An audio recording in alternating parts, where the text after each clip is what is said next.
my name is Kristen Schulte, and my husband Matt and I are missionaries of your church, serving with Casa Viva.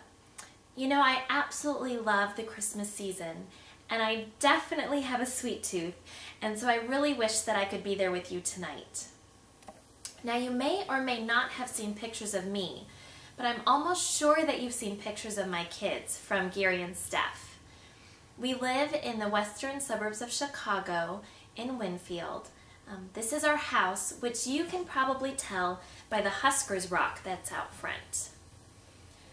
Well, one of my life's passions is to care for children at risk, and God has really grown and woven this desire throughout my life, starting at an early age.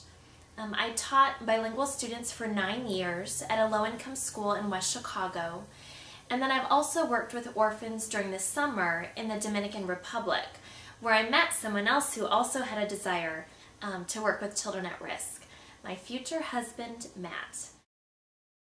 We've been married for about 5 years, and we have 2 children. Joshua is 2 and 100% all boy. He absolutely loves trains and trucks. He's a huge Huskers fan, and he's in love with his grandpa.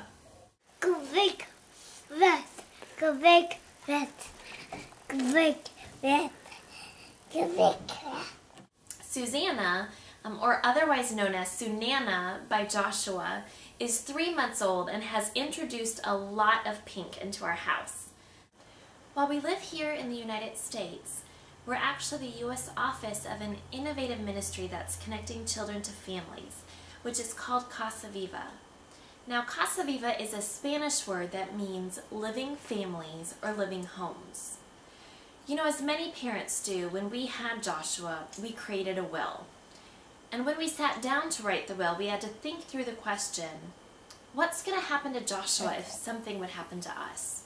And as we thought about Joshua, we knew in our hearts that we would want him to live with family, with one of our brothers. So in the same way, when we think about caring for abused, abandoned, and neglected children, we really believe that we should be caring for children in families and not institutions. And so Casa Viva is doing just that, connecting children in Latin America with families. Let's do a little activity together just to uncover God's heart for children at risk. Here's what I want you to do. I want you to just stop for a minute. I just want you to think about a child you know, someone between the age of 1 and 9. Now picture that child. What are they doing? Where are you in relationship to them? What do you hear? What do you smell? You know, when I think about this, I picture my son Joshua. Actually, I picture him sitting right here underneath the Christmas tree.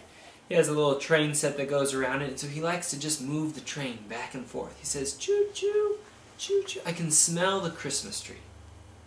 Back to the child you're thinking of. Where are they? What are they doing? Now picture this. What if that child was sleeping on the streets of Sao Paulo tonight? What if they were servicing their first client in a brothel, or going hungry because they haven't had food in several days?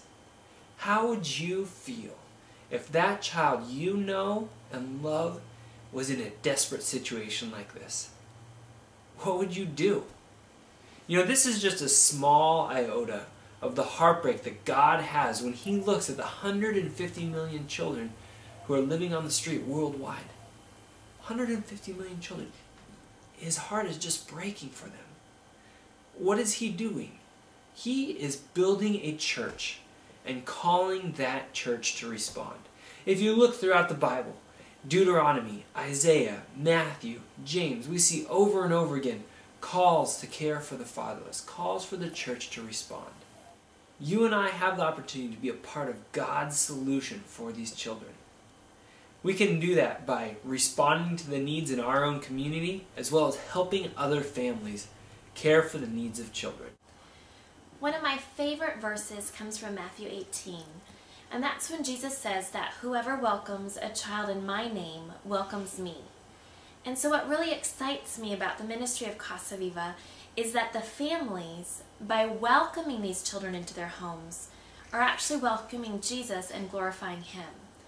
I mean, just last week, Casa Viva placed 6 children ranging from about 2.5 months to 13 years into families. And next month, Casa Viva is actually opening a new site in Grecia, Costa Rica, allowing more children to be placed into families. Well, we want to thank GIEFC for your support of the work that we're doing here with Casa Viva. Now, here are some ways that you as individuals can get involved with the work that we're doing here. First, you can pray. You know, when you get Christmas cards this year, every time you get a family photo, we want to ask you to just pull it up and look at that photo and think about how important it is for children to be raised in family. And then spend a moment praying and ask God to open the hearts and homes of families to welcome the children in His name. Or another way that you can get involved is to give. You know, there's a number of opportunities to give. I encourage you to jump on our website and look for some specific opportunities to support families as they care for orphans. And finally, you can engage. You know, this March we're sending a vision trip down to Costa Rica, and we'd love to have you consider joining us on that trip. Also on the website, casaviva.org, you can sign up for an e-newsletter to find new, up-to-date opportunities to become involved with Casa Viva. Well, we hope that you enjoy the rest of your evening together, and make sure to eat an extra piece of dessert for me, and Merry Christmas.